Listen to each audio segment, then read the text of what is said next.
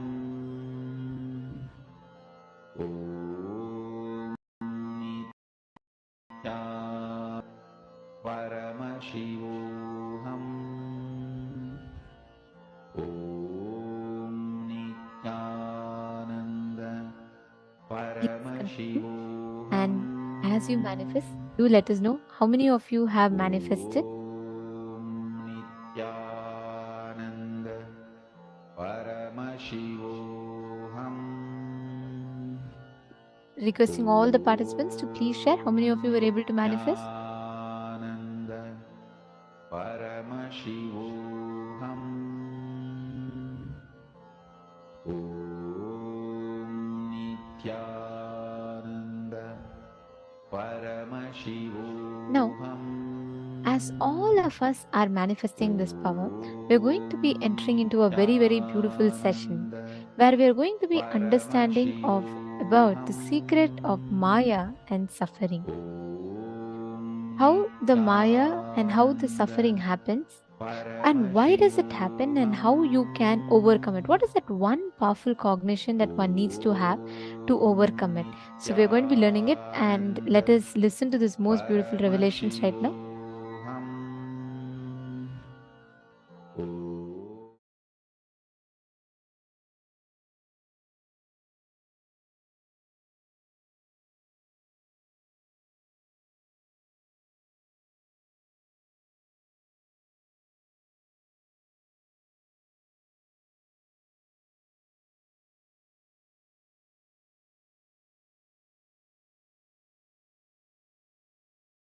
In Sanskrit, we have two words, Vada, Pradivada, Kandana, Mandana. Means churning the logic till you achieve the nectar of understanding, realization. Kandana Mandana means the removing all the things which does not exist but gives you the feeling it exists. See, I tell you, it is just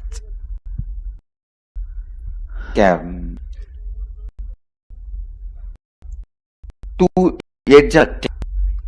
You say life is suffering, one edge you say life is bliss. But when you move to any one edge, you will become enlightened. You will jump out of that, you will fall out of that edge. Please understand, enlightenment is falling out of this. Life is this. One edge is life is bliss, one edge is life is suffering. Go to any one extreme through your cognizance, you will jump out of it. You will become enlightened. Whether you believe Buddha, life is suffering, or whether you believe me, life is bliss, if you align your cognizance to that one belief, you will become enlightened. But suffering is part of life is not going to liberate you. Who said that? Suffering is part of life is not what Buddha taught. You heard. That is what you heard, but did not say suffering is part of life. You heard. Buddha did not say. Buddha said life is suffering. There's a big difference between suffering is part of life and life is suffering. Align to anyone, you'll be liberated.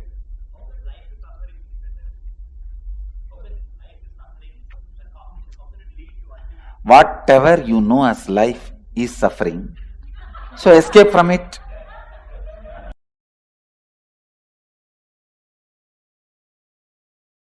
I wanted you to know some of the basic truths.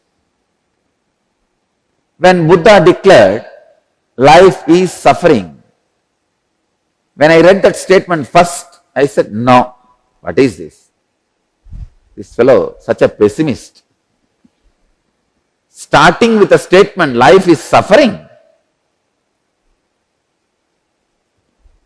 Now, I agree with Buddha with all respects.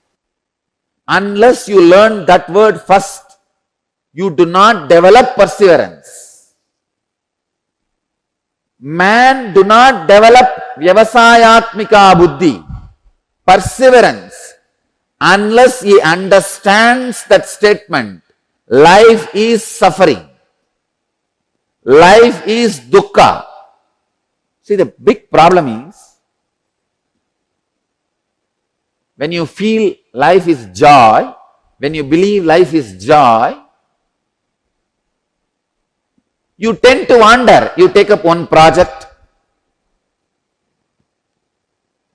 suddenly you feel the other project glitters more. The other side is more greenery. Wow! I think that life is more joyful, more green, more shining, more palabala. Let me jump. You jump there. From there, when you look at the other side, wow, that looks more shiny, more beautiful, more powerful, great. Let me jump there. You jump there. Markada Vairagya. In Sanskrit, we have a word called renunciation of the monkey. Monkey renounces one branch to catch other branch, but it doesn't stay with that branch. Within 2 seconds, it catches some other branch and renounces this branch also. Margada Vairagya. Renunciation of the monkey. No? When Bhagavan Buddha says, life is suffering, his first statement is that only. Life is dukkha. Suffering. I attest, I second his opinion. Only when you understand life is suffering, you learn perseverance. When you take up a project, when you face suffering, you'll understand, hey, life is suffering. Let me stand with this suffering, with this project and see the end of it.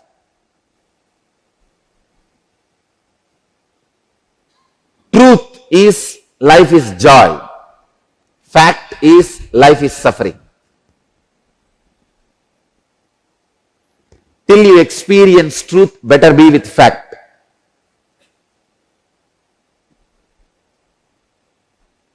Vyavasayatmika buddhi keha kurunantana.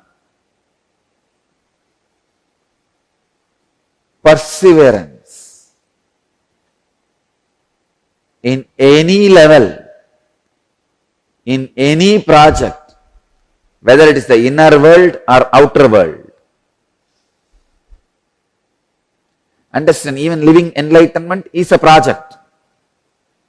Jivan Mukti is a project. You take it up. It's a project, you take it up. To achieve the end of it, in the initial level, believing life is suffering will be much better. Because you will have perseverance. When you face different sufferings, different problems, you will know, no, life is suffering. Let me be stable. The stability will happen in you. When you don't understand life is suffering, the stability does not happen in you. There's a term I learned just 2 days before. Quid pro quo. Quid pro quo. You scratch my back, I scratch your back. Just 2 days before, I was learning this word. I have teachers all around me. See, when you are ready to learn, you will have teachers, everybody all around you. Quid pro quo. You scratch my back, I scratch your back. Let both of us be together. This is the way the collective illusions are spread. Collective delusions are created. For thousands of years, people were believing earth is flat because of collective delusion. You scratch my back, I scratch your back. Collective delusion is the worst suffering a man can have. When you know life is suffering, you will have the perseverance. You will have the determination. You will have the vyavasayatmika buddhi. If you believe life is suffering, you will have the perseverance. You will have the determination to be stable and achieve. Vyavasayatmika buddhihi, fixed resolve. I tell you, which is a basic requirement for external and internal enlightenment, external and internal success, external and internal achievements.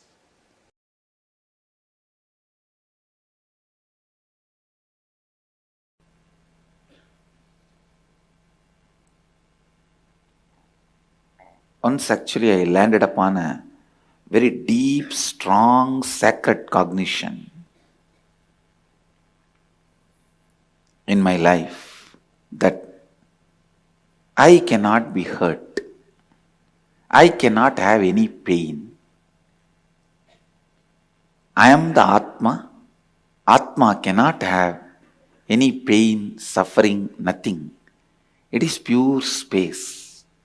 It was so powerful and so strong. I went and took the knife and cut my thigh to check it. A child will not have a guts to take a knife and cut himself to check. Understand, I tell you, the power of the cognition was so much.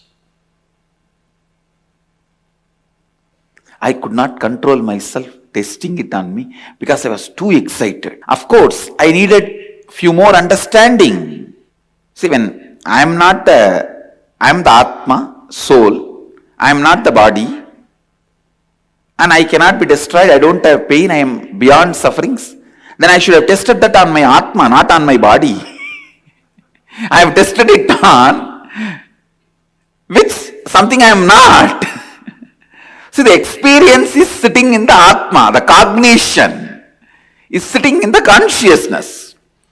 But experimenting, I am doing it on my body. That understanding I gathered little later. But that cognition was so powerful.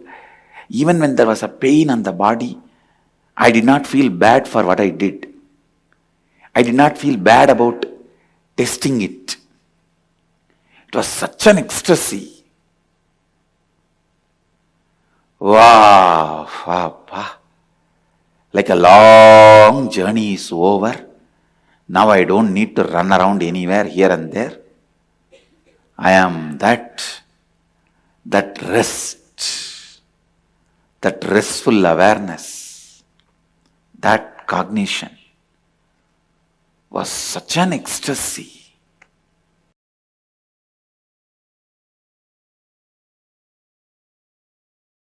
When I cut my thigh and went back to Annamalai Swamigal, he said, what you did is neither wrong nor right.